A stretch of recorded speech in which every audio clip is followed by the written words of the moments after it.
दृष्टि आईएएस के audio article programme में आपका स्वागत है। आज का हमारा आर्टिकल भारत में क्षेत्रवाद पर आधारित है।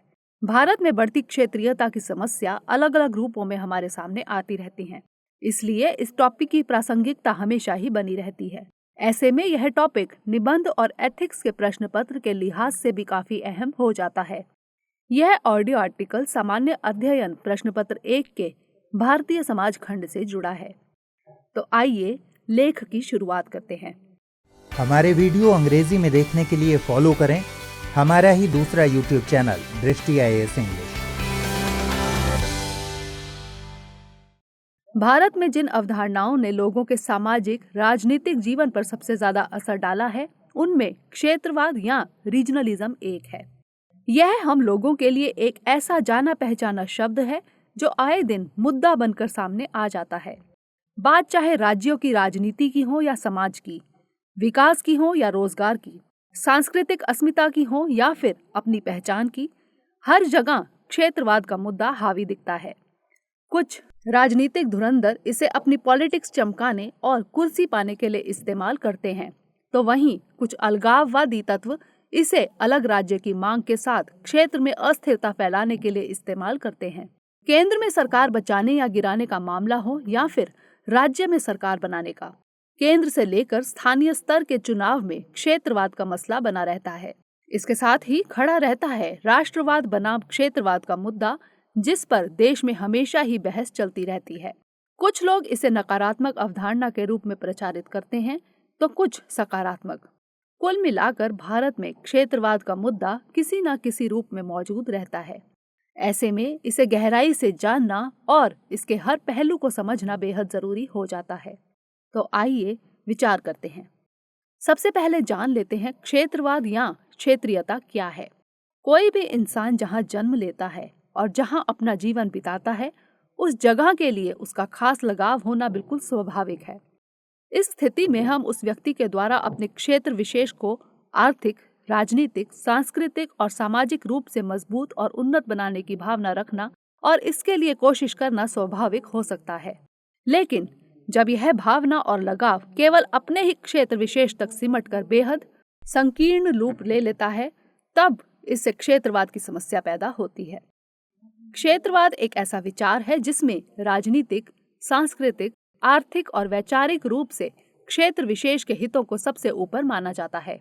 इसमें एक क्षेत्र के लोग अपने ही क्षेत्र के हितों को सर्वोपरि मानते हुए उनकी रक्षा करने की कोशिश करते हैं।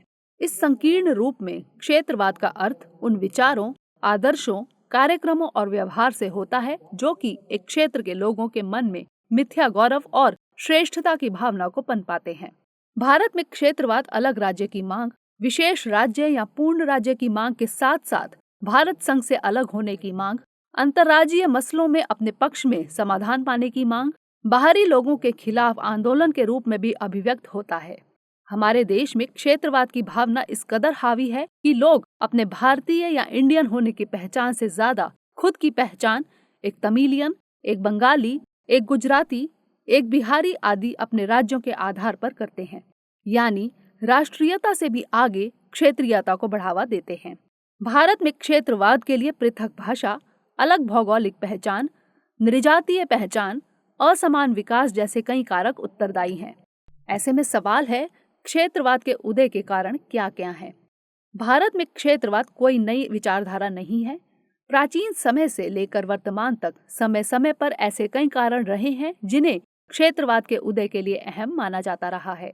इसमें एक अहम कारण भौगोलिक फैक्टर है। भारत दुनिया का 7वां सबसे बड़ा देश है, जिसका अपना विशाल भूभाग और क्षेत्रफल है। भारत भौगोलिक रूप से 6 भागों, हिमालय पर्वत श्रृंखला, उत्तरी मैदान, प्रायद्वीपीय पठार, भारतीय मरुस्थल, तटीय मैदान और द्वीप समूह में बटा हुआ है। इन सभी क्षेत्रों की भौगोलिक दशाएं मसलन धरातल, जलवायु, मिट्टी, वनस्पति आदि अलग अलग ही नहीं बल्कि कई मायनों में एक दूसरे से बिल्कुल विपरीत भी हैं। इसलिए इस भौगोलिक विभाजन का प्रभाव उन क्षेत्रों के लोगों के जीवन के हर एक पक्ष पर पड़ा और एक क्षेत्र के सामाजिक सरोकार, धार्मिक रीति रिवाज, भाषा, पोशाक, खान पान, रहन सहन, सांस्कृतिक परंपराएं आदि दूसरे क्षेत्रों से अलग रही। इस भौगोलिक भिन्नता के कारण कुछ राज्य ज्यादा विकसित हुए तो कुछ पिछड़ेपन का शिकार बने। इसलिए माना जाता है कि भौगोलिक फैक्टर ने क्षेत्रवाद के विकास में अहम योगदान दिया है। इसी तरह राजनीति को भी भारत में क्षेत्रवाद को बढ़ावा देने में एक महत्वपूर्ण कारक के रूप में देखा जाता है। अगर राजनीतिक नजरिए से देखा जाए तो भारत में क्षेत्रवाद को कई बार राजनीतिक नेताओं द्वारा हवा दी गई है। इन नेताओं ने अलग राज्य बनाने और क्षेत्रीय समस्याओं को मुद्दा बनाकर खुद की राजनीतिक इच्छाओं को पूरा किया। कुछ नेता ऐसे भी रहे जिन्होंने राष्ट्रीय पार्टियों में राजनीतिक आकांक्षाओं के पूरा ना हो पाने के चलते क्षेत्रीय राजनीति की शुरुआत कर दी। तमिलनाडु के डीएमके और एआईडीएमके, आंध्र प्रदेश में तेलुगु देशम, महाराष्ट्र में शिवसेना, पंजाब में अकाली दल, जम्मू और कश्मीर में नेशनल कॉन्फ्रेंस पार्टी ऐसे ही कुछ उदाहरण है। ऐसे ही देश के कई राज्यों के बीच पानी और जमीन आदि के बंटवारे को लेकर विवाद जारी है। मसलन पंजाब और हरियाणा के बीच चंडीगढ़ एवं सतलुज यमुना लिंक नहर का विवाद, तमिलनाडु और कर्नाटक के बीच कावेरी जल विवाद, महाराष्ट्र और कर्नाटक के बीच बेलगाम को लेकर विवाद आदि। राजनीतिक दलों ने इन विवादों को राजनीतिक रंग देकर क्षेत्रवाद को और ज्यादा बढ़ावा दिया है। ऐसे ही भाषाई आधार पर लोगों को एकीकृत करना या फिर किसी क्षेत्र का गठन करना क्षेत्रवाद को बढ़ावा देने वाले कारणों में से एक है। भारत में भाषाई विवाद नया नहीं है, बल्कि आजादी से पहले भी यह एक अहम राजनीतिक मुद्दा बना रहा। मसलन 1920 में कांग्रेस पार्टी द्वारा भाषाई आधार पर राज्यों के गठन की मांग की गई। वर्ष 1927 में नेहरू रिपोर्ट में इसी मांग को फिर से दोहराया गया। आजादी के बाद सबसे विवादित विषय भाषाई आधार पर राज्यों का पुनर्गठन था। इसलिए इस विवाद को खत्म करने के लिए 1948 में धर आयोग का गठन किया गया। इसके बाद जेवीपी समिति ने भी भाषाई आधार पर राज्यों का पुनर्गठन किए जाने की सिफारिश की। इसी कड़ी में 1 अक्टूबर 1953 को भाषाई आधार पर पहले राज्य के रूप में आंध्र प्रदेश का गठन किया गया।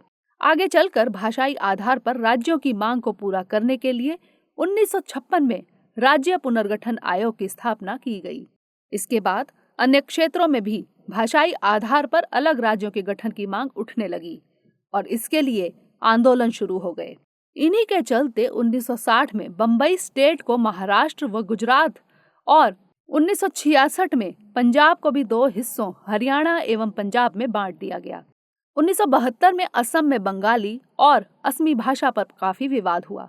दरअसल हमारे देश में भिन्न भिन्न भाषा बोलने वाले लोग अपनी अपनी भिन्न संस्कृति को बनाए रखने के लिए और अपने आर्थिक व राजनैतिक हितों की रक्षा करने के लिए अन्य भाषा बोलने वाले लोगों का उन क्षेत्रों में निवास का विरोध करते हैं। मसलन महाराष्ट्र में उत्तर भारतीयों पर हमलों का एक कारण भाषा भी रही है। ऐसे एक नहीं कई उदाहरण मौजूद हैं। इस तरह के भाषाई मुद्दे भी क्षेत्रवाद में अहम रहे हैं। इसके अलावा असमान या असंतुलित आर्थिक विकास क्षेत्रीय असमानताओं को बढ़ावा देने में मददगार होता है, जो क्षेत्रवाद को भी बढ़ावा देता है। हमारे देश में कई राज्यों के अंदर भी आर्थिक असंतुलन की स्थिति देखने को मिलती है, यानी एक ही राज्य के 2 क्षेत्रों में संसाधनों के वितरण में विषमता के चलते असंतोष बढ़ता है और इससे क्षेत्रवाद की समस्या पैदा होती है। ऐसा एक राज्य के अंदर ही नहीं बल्कि अन्य राज्यों के बीच भी है। मसलन जहां महाराष्ट्र, गुजरात, कर्नाटक में विकास का स्तर बिहार, उत्तर प्रदेश, ओडिशा जैसे राज्यों से कहीं ज्यादा है, तो वहीं पूर्वोत्तर राज्यों के मामले में यह अंतर और भी ज्यादा दिखाई देता है। ऐसे में क्षेत्रीय विकास में असंतुलन और प्राकृतिक संसाधनों के असमान वितरण के चलते विभिन्न राज्यों के बीच मतभेद होते रहते हैं, जिससे क्षेत्रवाद को बढ़ावा मिलता है। ऐसे में सवाल है कि भारत में क्षेत्रवाद के चलते किस तरह की चुनौतियां पैदा हुई हैं। हमारे देश में क्षेत्रवाद ने कई तरह की चुनौतियां खड़ी की हैं। मसलन उग्र क्षेत्रवाद के कारण देश में अलगाववाद की भावना को बढ़ावा मिलता है। समय समय पर हमें इसके कुछ उदाहरण भी देखने को मिले हैं, जैसे असम में उल्फा गुट का गठन, मिजोरम में मिजो नेशनल फ्रंट की गतिविधियां, पंजाब में खालिस्तान आंदोलन आदि क्षेत्रवाद और अलगाववाद की भावना से ही प्रेरित हैं।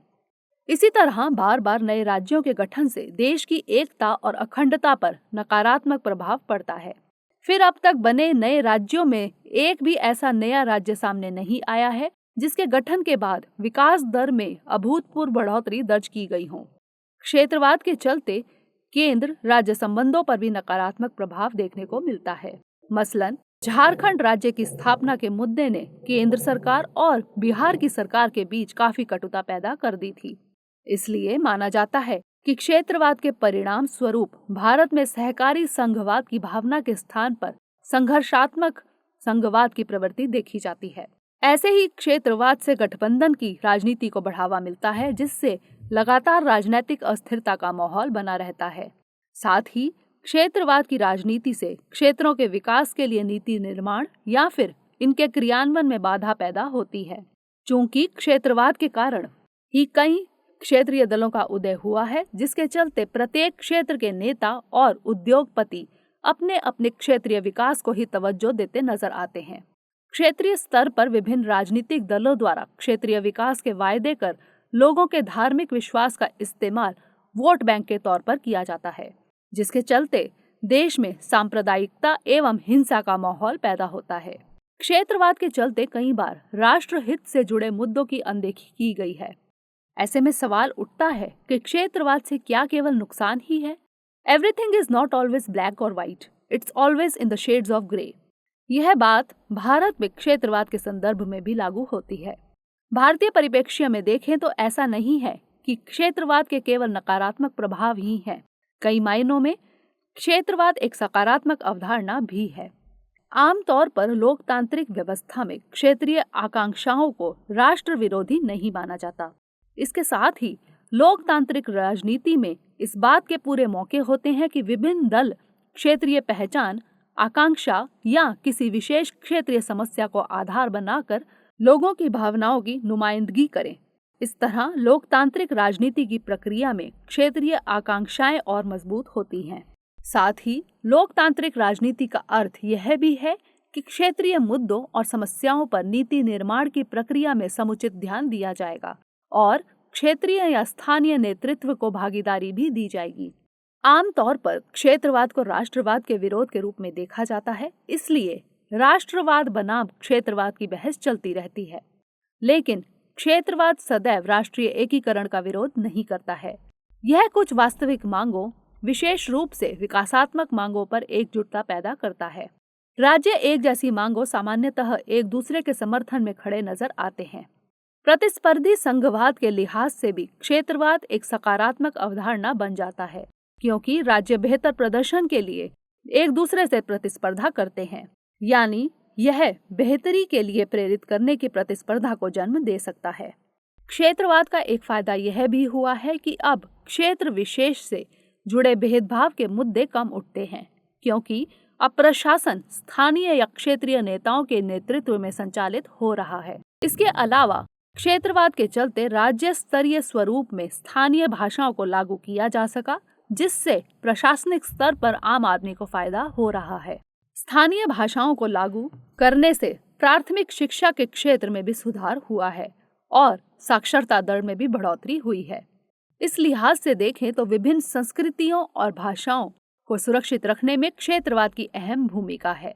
दरअसल भारत में विभिन्न स्तरों पर सांस्कृतिक विविधता दिखाई पड़ती है। राज्यवार देखें तो यहाँ के सभी राज्यों की संस्कृति एक दूसरे से पर्याप्त भिन्न है। दूसरे स्तर पर हमें एक ही राज्य के अलग अलग क्षेत्रों में भिन्न संस्कृति के आयाम दिखने लगते हैं। मसलन राजस्थान में मारवाड़, शेखावटी, ढूंढार, मेवाड़ सांस्कृतिक क्षेत्र मिलते हैं।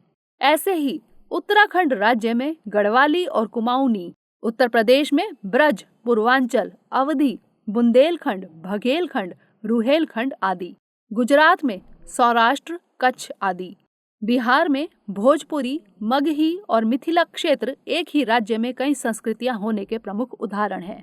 इन सांस्कृतिक क्षेत्रों में भी कई उप क्षेत्र हैं जिनकी अपनी विशिष्टताएं हैं। इसलिए हमारे देश में सांस्कृतिक कारकों ने भले ही क्षेत्रवाद को बढ़ावा दिया है, लेकिन क्षेत्रवाद के चलते लोग अपनी विशिष्ट संस्कृति, स्थानीय भाषा बोली, पारंपरिक पहनावे जैसे आभूषण, लिपि, खान पान, लोक कला, लोक साहित्य आदि को सहेजने के प्रति सजग भी रहे हैं। नतीजन इनका संरक्षण सुनिश्चित हो सका है।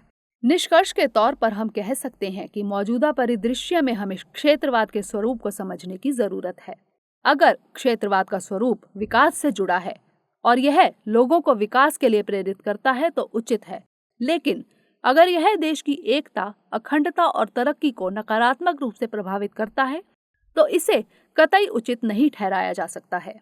ऐसे में सवाल है, आखिर क्या हो आगे की राह? देश को तरक्की के रास्ते पर आगे बढ़ाने के लिए राज्यों को क्षेत्रवाद से ऊपर उठकर एक दूसरे के साथ मिलकर विकास में भागीदार के रूप में साथ आना होगा। राज्यों की समस्या और जरूरतों को समझने के लिए नीति आयोग को और बेहतर तरीके से काम करने की जरूरत है। देश के सभी क्षेत्रों का समान विकास किया जाना चाहिए ताकि कोई भी राज्य स्वयं को विकास प्रक्रिया में अलग थलग और पिछड़ा महसूस ना करें। केंद्र सरकार को प्राकृतिक एवं खनिज संसाधनों का बंटवारा राज्यों की जरूरतों को ध्यान में रखते हुए करना चाहिए। साथ ही केंद्र सरकार की वे सभी योजनाएं जो आर्थिक एवं सामाजिक रूप से पिछड़े क्षेत्रों पर केंद्रित है, उनका क्रियान्वयन एवं उनकी निगरानी सही ढंग से होनी चाहिए। राज्यों के बीच विवादों को हल करने और समन्वय बढ़ाने पर ध्यान देने की जरूरत है।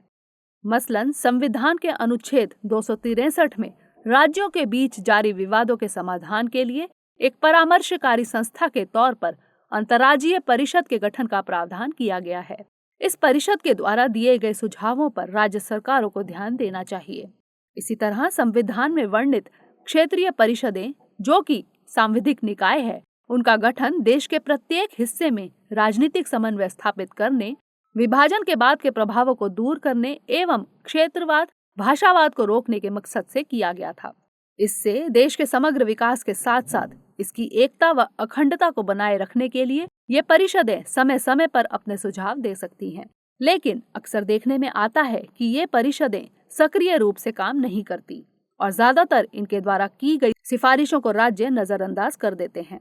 ऐसे में जरूरी है कि इन परिषदों द्वारा दिए गए सुझावों पर गंभीरता से विचार हो और उस पर तुरंत अमल किया जाए। इसके अलावा शिक्षा के जरिए एक राष्ट्रव्यापी दृष्टिकोण का विकास कर लोगों एवं आने वाली पीढ़ियों में क्षेत्रवाद के दुष्परिणामों के प्रति जागरूकता का विकास किया जा सकता है। क्षेत्रवाद की विचारधारा को समझने के साथ साथ हमें इस बात पर भी पुनर्विचार करने की जरूरत है कि हम सबसे पहले भारतीय हैं, उसके बाद तमिलियन, महाराष्ट्रियन, गुजराती, पंजाबी आदि। हमें अपने व्यक्तिगत हितों को नजरअंदाज करते हुए देश की संप्रभुता, एकता एवं अखंडता का सम्मान करना चाहिए। आइए अब नोट करते हैं आज का सवाल। भारत में क्षेत्रवाद के प्रभावों का परीक्षण कीजिए। क्या इसे केवल नकारात्मक अवधारणा मानना उचित है? तर्क सहित उत्तर दीजिए।